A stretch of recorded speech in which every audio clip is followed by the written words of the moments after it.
Hello and welcome to this week's Politics Today, and in this programme we shall be discussing the Home Secretary's proposal to radically confront the whole issue to do with mass illegal migration. But the big question is, can it work?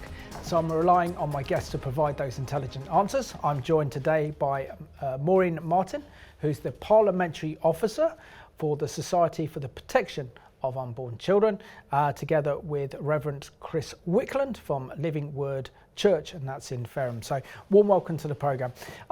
It's great to have you back on the programme, Maureen. I really value your contribution to this programme, value what you do in really speaking up for the unborn, particularly where it matters in Parliament, and to rally Christians around this country around protecting the sanctity of life. But can you just give us an update on the important work done by SPUC, which is literally saving child's life, but also you're doing so much in terms of campaigning against the assisted dying legislation? Indeed, thank you for inviting me back, Simon.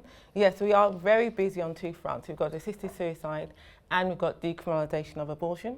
So with the assisted suicide bill, it's now in the House of Lords. They had a select committee a couple of weeks ago. Now they're in the proper committee. Now they've got 950 amendments. They only covered 7 amendments in last Friday's committee. So there's a very strong possibility that this bill will just run out of time. It's a private member's bill, we know that. The government will have to give it extra time if it's going to actually survive the next session of Parliament. So it's highly likely that it will run out of time. That's what we're hoping. So that's the strategy. We're filibustering, if you like, with decriminalisation. And the first, actually not the committee, the first debate where C191 or Clause 191 will be discussed is the 27th of January. So we are gearing up for that. We've got quite a few peers who are coalescing to actually really fight this clause and make sure it doesn't get agreed. Because you have to remember, this is a government bill, it's a crime and policing bill. So this will end up going back to the House of Commons, even if the House of Lords does actually just do away with the amendment. So we fight in the House of Lords. We may have to again lobby the House of Commons to make sure that the clause is done and dusted. So we're working very hard. Very good, I know, very hard, and thank you for the update. Chris, always good to have you back on the programme, and thank you for what you do in terms of social media, standing up on the critical issues of the day, standing up for Israel and the Jewish people. But show us the exciting news that there's a big Hollywood film production about your life about to hit our screens anytime soon. Yeah, so I've been involved in a film that was filmed in America probably about a year ago now, which is called Show Me Your Glory. And it's the story of several people and their testimonies, radical encounters with God. One lady that went to hell, another one that went to heaven after a drug overdose, mine from witchcraft to Christ. And there's another story about a family that lost a child to cancer. And so that came out on the big screen in America, and now it'll be on all streaming platforms probably in the next couple of weeks. So you'll be able to watch it on Amazon in the next couple of weeks. I look forward to that. Just in time Very for cool. Christmas. Excellent. Excellent, well done, Chris. And yeah, Maureen, what do you make of the announcement by Home Secretary Shabana Mahmood, where she addressed Parliament on Monday, the 17th of November, that she announced that her government proposes radical reforms to the UK's asylum system, which she described as the biggest in modern political history. So share with us your thoughts on her announcement in Parliament on Monday that she wants to overhaul the entire UK's asylum system. Well, best late than never. Well, this is a direct result of their poor performance in the polls, isn't it? They're trailing behind UK reform. UK reform has already rolled out radical reforms to our immigration system, not just the asylum system, the whole system altogether. So they are, not only just performing badly, but they are not coming through on their election promises, which is to, smash the gangs and stop the boats. They have done neither of those things. So they are clearly scrambling because they realise they have failed the British public. To be fair, the Conservative government before them did not do much better, but they did campaign on this issue and promise that they will smash the gangs and stop the boats. Neither of those have happened. In fact, immigration has gone up since their tenure, which started last year. So what are they going to do? They have to somehow woo back the voters with this attempt to address something they did not really want to address before the British public decide to push back and say, we are not happy with what's going on, you need to do something about it, we love our country and we want it back. This is a result of their poor performance in the polls, and they're trying to bring those voters back. Good analysis.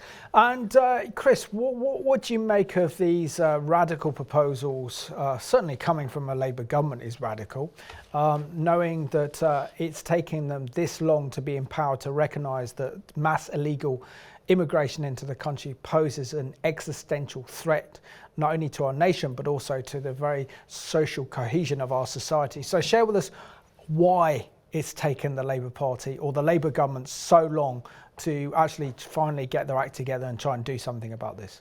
Yeah, I think they're trying to out-reform reform. That's really to be, I personally think, at the end of the day. Shabana Mahmood, her policy seems strong. She seems to be driving it well. But the British public aren't easily deceived by this smokescreen. You know, we've been told time and time again, we've come up with these ideas, we're going to smash the gangs, we're going to do this, we're going to do that, one in, one out.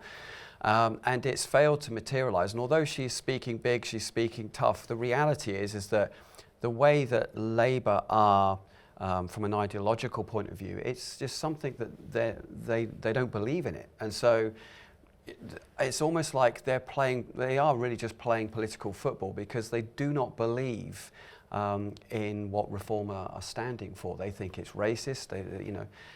So the Liberal Democrats don't believe in it, the Green Party don't believe it, and a lot of Labour doesn't believe it. So this is really an act of desperation, I personally think, just to keep them going. But I think, with respect, that this conversation will be lost in about a week's time when the budget comes out, and then we'll see really just what a mess that we're in, and the immigration will be pushed to the back of the Thanks for reminding us. Yeah, thanks for reminding us, Chris. And Maureen, I just want to unpack a bit more of these proposals that Shabana Mahmood, our Home Secretary, has announced. So she says that under the current system, if an asylum seeker claims is approved, they are granted refugee status for 5 years before they can apply for indefinite leave to remain. They are, after this year, after a year, they can apply for British citizenship, but now they have to wait 20 years. Is there not a danger that these migrants will get caught up in the system having to wait 20 years? And I know that the government's announced that every 2.5 years their status will be monitored, but we know of the huge backlog of the Home Office and immigration authorities dealing with the large number that want to get through. Is this not more bureaucracy to add to the problem? Of course it is. And they're under the illusion that all illegal immigrants are concerned about citizenship. They just want to come and stay. That's what they want to do. And the UK border agencies, I don't know how muscular they are. I don't think there's muscular as the ICE agency in America, where they'll just chuck you down and just throw you out the country. But the problem is that most of these asylum seekers are fake asylum seekers, and that's the problem. They're not genuine asylum seekers. Personally, I think if you pass through a safe country at any point, you should not be even accepted as an asylum applicant. You've already passed through several safe countries to get here, so why are you now claiming asylum once you're here? You should have claimed asylum in the first safe country you came to. So anyone who's passed through safe countries should not be, their application should be striked immediately and returned.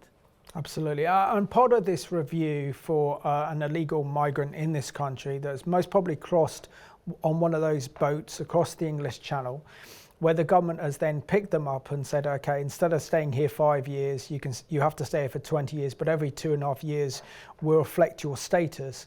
And if we deem it safe, you can then return to your country of origin. But the big question is, how do you define the word safe? And we know that many of the illegal migrants coming over here are claiming that they've converted to Christianity, and if they then go back to their Islamist countries, then they can be murdered, or others claiming that they're now homosexuals and this is why they're fleeing persecution.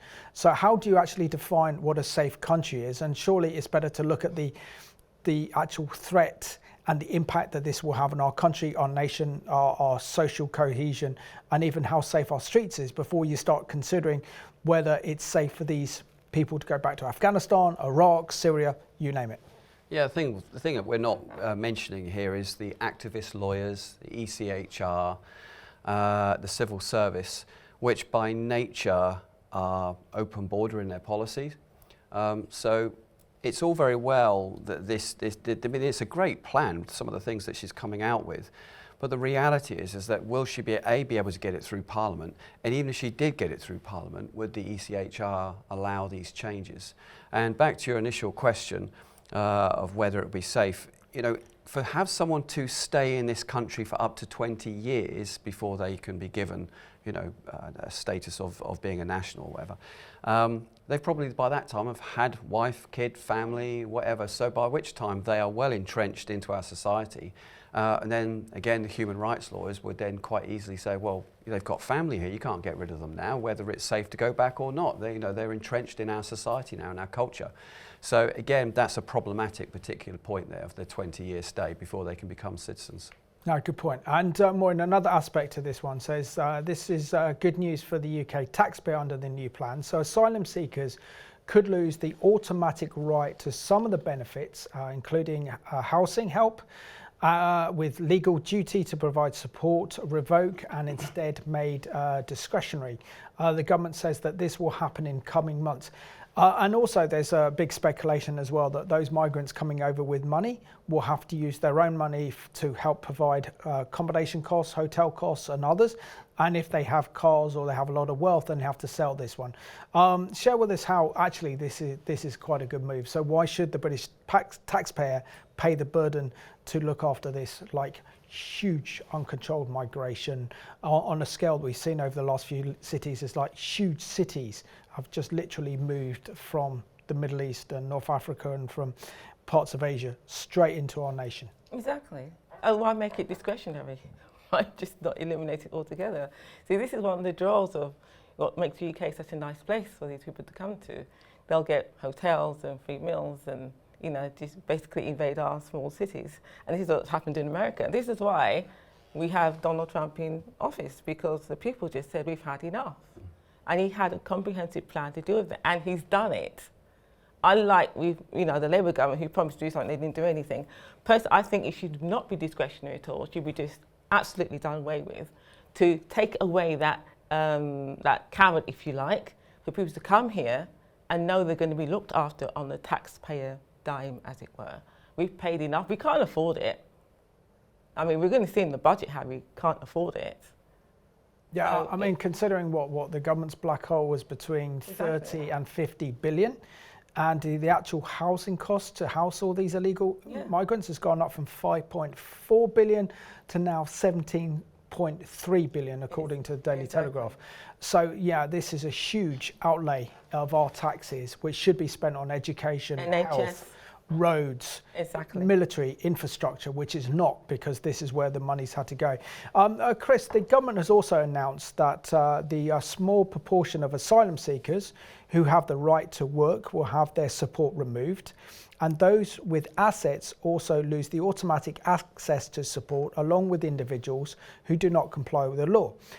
Does this mean that these new proposals, or does it mean breaking the law? So give us your thoughts on that statement by our Home Secretary, Shabana. I don't know about breaking the law. I was listening to on the way up here, you know, if there's some migrant came over and he was getting support from his family and getting support from the government, and he was driving around in an Audi, it wasn't a good look. And they said, so actually this guy clearly has some assets, so we'll have some of those assets, not to put him into a position of economic instability, but certainly if he's able to make his own way, then the government shouldn't be paying for it. So I can see where they're coming from on that. But again, you know, you get, I was listening this morning on GB News, you get the Liberals that are coming about things from that angle and saying, well, you know, if London got bombed and we all had to go to Paris to get salvation, and we had to migrate over there, and they took our wedding rings, you know, and our gold and stuff to be able to pay for some towards our immigration costs, would we like that? And well, it's like, well, if that's the price to pay for my freedom and for my protection, yeah, sure. So I do think that there should be this point where that if you're coming into this nation, if there's any way that in some way that you can pay, then yeah. If that's I'm understanding your question. Is that what no, absolutely. And the other aspect to that one is, how can the law be interpreted? Because, what about those migrants then who commit crimes? And there's been many cases where we've seen stabbings and murders, and many times we've seen rapes as well. And our parks and our town centres are not becoming safe. And my own wife, I have to walk her now early in the morning to the train station when she commutes to London, because it's not safe for her to walk in the parks. I personally think that if you've come here illegally and the government allowing you sort of freedom to move about and you commit a single crime like that, it's bang, out, instant dismissal. But again, we've got activist lawyers that will do the best they can to try and keep these people in the country. I don't know why, maybe there's money in it or something, I don't know, but this is the problem we've got. So even if Labour got this through, you've still got a whole tide of other departments and bureaucracy that will try to stop this in its tracks. And that's the problem. We really need to drain the swamp, as President Trump would say, and rebuild our legal system, come out of the ECHR, sort out the Home Office. There's a lot of work. And the civil service as well. Exactly, yeah. And Maureen, what do you make of the government's plan then to change how Article 8 of the European Convention on Human Rights, and to change the law so that multiple attempts to appeal against rejected asylum claims will no longer be allowed? Share your thoughts on this proposal, which follows on from exactly what Chris has said. Indeed. I mean, the ECHR has been a bane of immigration reform. I mean, it was really the thing that put the kiboshes on the Rwanda scheme. The Rwanda scheme was actually a really good scheme, but because of the ECHR, the human rights lawyers jumped on top of it, and that was the end of that. And unfortunately, these human rights lawyers, they're always playing the race card. It's got nothing to do with the colour of the skin of these people. It's the fact that they're coming from countries, mostly, that do not integrate very well in British society. It's got nothing to do with the colour of the skin. It's more the ideology. They do not integrate well. We've seen that over the decades, and we've seen the increase in certain things happening in our nation that are, destroying our Judeo-Christian values and a danger to, women. We've seen that what's happening in the grooming gangs. So this is more than just human rights. And they're playing the race card, and it's not working. The British public can see through it, in a split second. They're not going to be duped or persuaded by "we are racist" narrative. We're not racist. We just want people who come to this country to appreciate this country, integrate well, and be a productive part of our society with skills that are required. Absolutely, I can agree to more. Be an economic asset to our nation and not a burden. And Chris, give us your opinion on how the urgent need to stop the rights-based appeals. And of course, you're talking about the human rights lawyers that have actually prevented criminal masterminds from actually being deported from this country, and how you have to get tough with these people to ensure those who have put through appeal can then put through another appeal and then another appeal. And the big question is, where are they getting all this money coming from? Because if you and I wanted to take out legal cases, we can afford to do it. Right. And yet there seems to be billions and huge amounts of money to defend even criminals that have committed horrendous crimes in this country from being deported. Yeah, no, I agree. I think for me, the biggest thing, it doesn't matter whether you're religious or not, I think people have this innate desire to see justice, and it's something that we're not seeing anymore. And again, I just think the politicians, they don't get it. I listen to what they say in Parliament, whether it's the guys from the Liberal Democrats or the Green Party or Labour, they seem to think that it's the right-wing extremists that are tearing this country up, and that's what's causing all the problem. They don't see immigration as a problem, and so and everything to do with it, they don't think there's a problem. So we have a systemic issue in Parliament where they can't see the wood for the trees, and the only people that can see really what's going on is the Joe Bloggs on the street, and people want to see justice. They want to see our legal system working. They want to see our political system working. They want to see single-tier policing. They want to see good justice for all. They want to see Lady Justice with a blindfold on her eye again, not peeping to see what colour or what nation you're from. And this is the problem that we're at, and people have had enough. No, absolutely.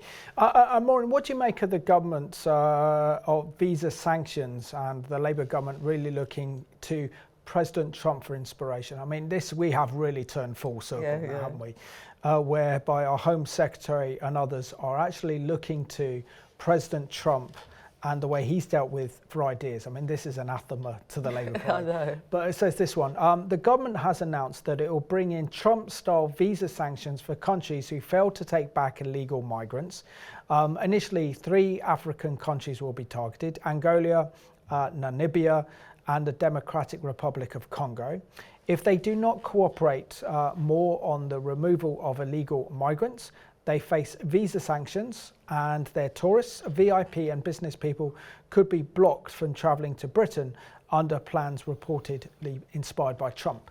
I mean, can you write this script? The Labour Party government taking their lead from President Trump. It's quite comical, isn't it? Very. Well, that's nice, but the people aren't coming from these countries.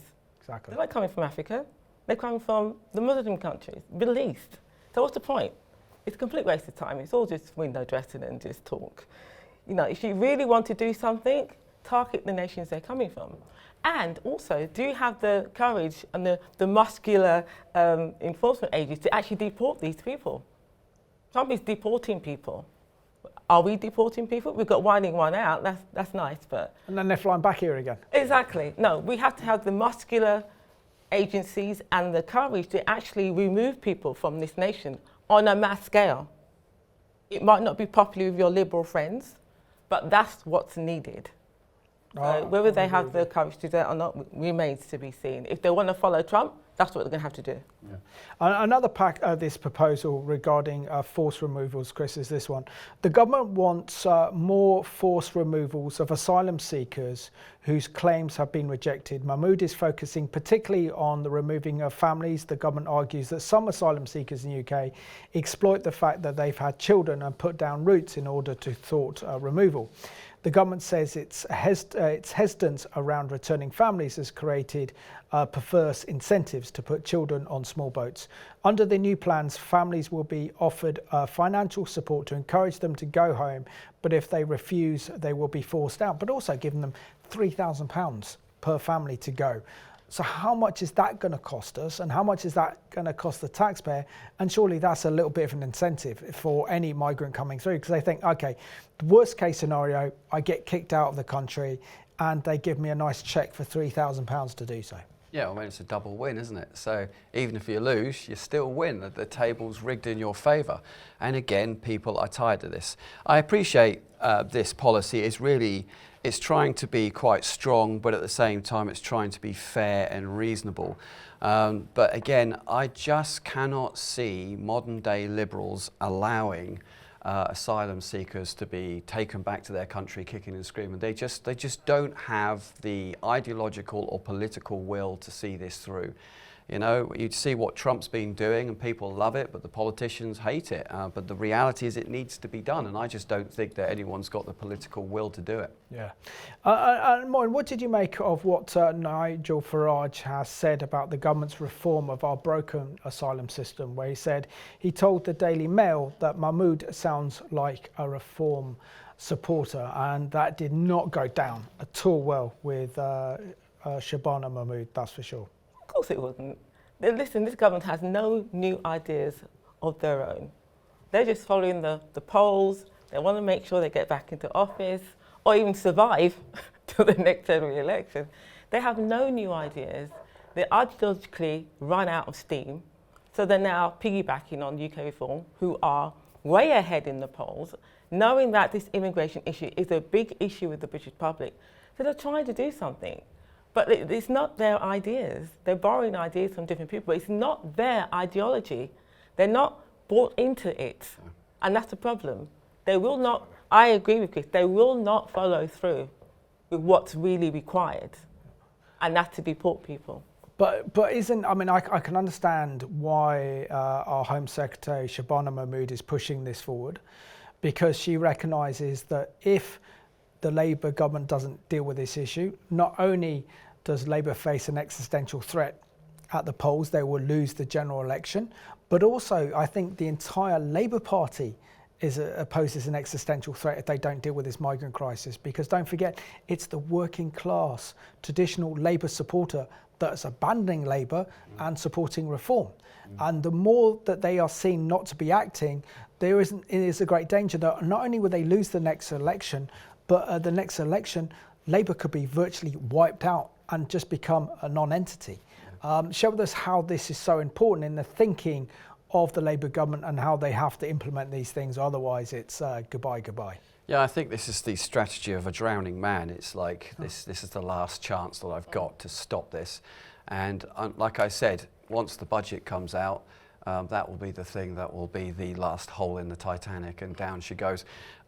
Yeah, and as Maureen has said, that ideologically they don't believe in this. This is not what Labour is about. This is not their way of thinking. So I see what they're doing, and it looks good on the face of it, and I believe Shabana's trying to do a good job with this, but she just won't get the vote of a party behind it. I mean, Starmer's gone completely quiet on this whole thing. I haven't heard a word out of him, and so I just don't think it's going to go anywhere. But it's made some great headlines. It might give them a bump or two in the polls for a couple of weeks until that budget comes out, and then they'll go right back down again. Yeah. So within 20 seconds, Maureen, share with us how it's not politics we need, but we need the saving grace of Jesus Christ to transform our society and our nation and our political institutions if this nation is to have any chance of surviving the challenges it faces. Indeed, and what we need is a revival. You can probably agree with me, Chris. It's essential, and we are instructed to pray for those who are governing us, so that's first thing, but we must continue to pray, and particularly pray for revival in this nation. Amen. So Chris and Maureen, thank you so much for doing a great job on this week's Politics Today. I want to thank you for watching this programme today. All of us are concerned about the mass illegal immigration into this country that poses an existential threat to our nation, but also threatens to tear up the fabric of our society. So therefore it's essential that we pray for mercy upon our nation, that we seek our Heavenly Father, that He would have mercy on us and rescue us as our nation, because He's our only answer, He's the only solution. So let us put our faith and our trust in Jesus Christ and pray that God would transform our political institutions. So thank you for watching Politics Today.